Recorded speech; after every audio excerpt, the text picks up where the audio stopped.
Writer Tamil sir onto the stage, please.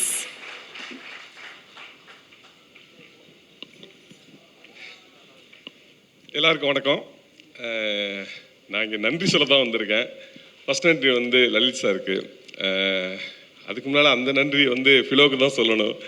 Philo phone பண்ணி Lalit sir உங்கள்கிட்ட பேசணும்னு சொன்னார் அப்படின்னு சொன்னாப்புல. அப்புறம் லலித் சார் எங்கிட்ட பேசினாப்புல நான் போனேன். நான் கதை சொல்கிற இதிலலாம் போகல, சும்மா லலித் சாரை பார்த்து பேசுவோம் அப்படின்னு போனேன். போனோடனே லலித் சார் சொன்னார், விசாரணை மாதிரி ஒரு படம் பண்ணணும் அப்படின்னு சொன்னார் என்கிட்ட.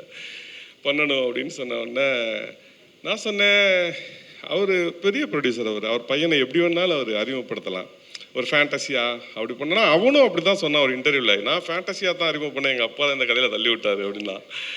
அவர் சொன்னார், இல்லை இல்லை கண்டென்ட் கதையாக இருக்கணும், வெற்றிமாறன் பண்ணுவார்ல அப்படி ஒரு படம் இருந்ததுன்னா சொல்லுங்க. எங்கிட்ட கதையாக இல்லை சார், லைனாக இருக்குது அப்படின்னு சொல்லிட்டு சும்மா ஒரு இந்த இன்ஸ்டண்ட்டாக சொன்னேன். சொல்லி முடித்தோடனே சொன்னார், இல்லை தமிழ் இந்த கதை சூப்பராக இருக்குது, இந்த கதையை நம்ம பண்ணுவோம் அப்படின்னு சொன்னார். அப்படியே ப்ராசஸ் ஆச்சு. அதுக்கப்புறம் சுரேஷ் சார் வந்து உள்ளே வந்தார். சுரேஷ் சாரை சொன்ன உடனே அவர் ஓகே பண்ணது வெற்றிமாறன் லேபிள். வெற்றிமாறன் அசிஸ்டண்ட்னா ஓகே தான் எனக்கு, நம்ம பண்ணிடலாம் அப்படின்னு சொல்லி சுரேஷ் சார் உள்ளே வந்துட்டார். நான் சுரேஷ் சாருக்கு வந்து இந்த இடத்துல பயங்கரமான நன்றி சொல்லணும். என்னென்னா, நம்ம எழுதுனதை நம்ம பார்த்து அள வைக்கிறாங்கல்ல, அது பெரிய ஒரு பயங்கரமான வேலை. சுரேஷ் சார் பிச்சுட்டார். அடுத்து சூஸ் பண்ணது ஒன்று எங்கள் ஹீரோ விக்ரம் பிரபு சார்.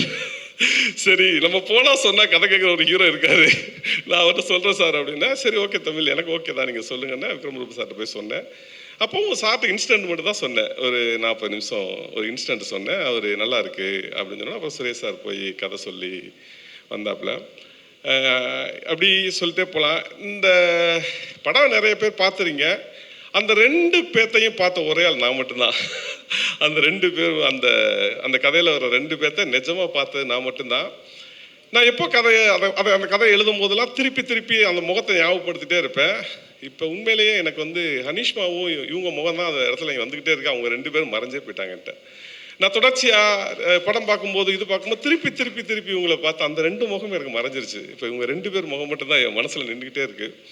அப்படியா எல்லாரோட உழைப்பு, ஃபிலோமின், மாதேஷ் எப்போதும் எங்கள் குடும்ப கேமராமேன் அப்படின்னு சொல்லலாம். அந்த மாதிரி நிறைய இந்த படத்தில் வந்து இது பண்ணாப்புல. ஒரு கதையை எப்படி பிடிக்கணும் அப்படின்னு சொல்லிட்டு நான் அண்ணன்ட்ட தான் கற்றுக்கிட்டேன். உங்களுக்கு அண்ணனுக்கு ஞாபகம் இருக்கா என்னன்னு எனக்கு தெரியாது.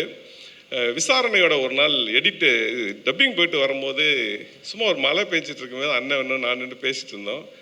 அப்போ என்னடா பண்ணுற, என்ன கதை ஏதோ வச்சுருக்கியாடா அப்படின்னு சொன்ன உடனே நான் வந்து ஒரு பயங்கரமான ஒரு டபுள் ஹீரோ சப்ஜெக்ட் அண்ணனு சொன்னேன்.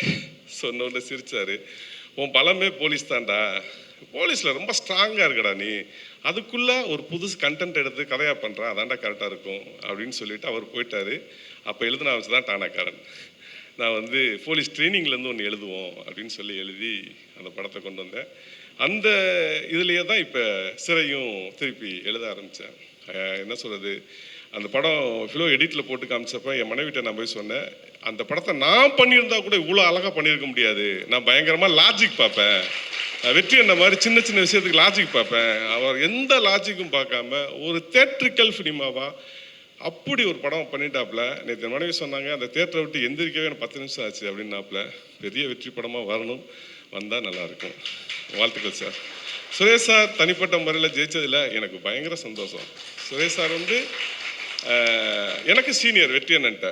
ஆனால் அவர் விசாரணையில் எனக்கு கொடுத்த ஸ்பேஸ் என்ன, வெற்றி அண்ணன்ட்ட சீன் பேப்பர் பிடிக்கிறதுனா ஒரு ஹைராக் இருக்குது. ஆனால் ஃபஸ்ட்டு படத்துலேயே எனக்கு சிமெண்ட் பேப்பர் கொடுத்தாரு. இல்லைங்க அண்ணன் கத்துவாருன்னு ஒன்றும் சொல்ல மாட்டேன், நீங்கள் உள்ளே போங்க அப்படின்னு சொல்லி என்னை அனுப்பி விட்டார். என்னோட தாட்டில் இருக்கிற சுரேஷ் சார், நான் ஒரு கதை எழுதுனேன்னா நான் பேசுகிற முதல் அவர் தான். அவர்கிட்ட ஒரு 3-4 கதை இருக்காது எனக்கு நல்லா தெரியும், எங்கிட்ட ஒரு இருக்கிற 4 கதையும் அவருக்கு நல்லா தெரியும்.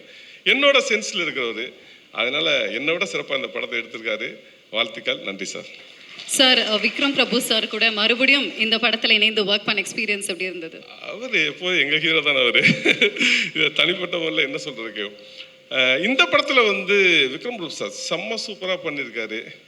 எனக்கு என்னவோ அது நிறைய இடத்துல வந்து பயங்கரமாக இருந்துச்சு. அது அந்த வாழ்க்கை நான் வாழ்ந்தேன். ஒரு எஸ்கார்டில் என்னோடய போலீஸ் லைஃப்பில் நான் வந்து குறைஞ்சது ஒரு 500 எஸ்கார்டு போயிருப்பேன். அந்த திருப்பி பார்க்க எனக்கு வந்து எனக்கு பயங்கரமாக இதாக இருந்துச்சு. நேற்று தேட்டரில் எல்லாரோட படம் பார்க்கும்போது எனக்கு அப்படி இருந்துச்சு. எங்கள் ஹீரோ ஓகே. ஓகே சார், எவ்வளோ பேருக்கு இப்படி ஒரு பாக்கியம் கிடைக்கணும்னு தெரியல உங்களோட கதையை வந்து படமாக்குறதுக்கு. பட் உங்களுக்கு அந்த பாக்கியம் வந்து கிடைச்சிருக்கு. அண்ட் அந்த கதையை பார்க்கறதுக்கு நாங்கள் அவளோட வெயிட் பண்ணிட்டு இருக்கோம் சார்.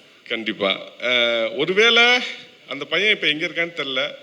படம் பார்த்துட்டு அந்த பையன் வந்தான்னா அவங்க எல்லாரும் முன்னாலே அவனை அறிமுகப்படுத்திக்கலாம். வாவ், நன்றி நன்றி சார்.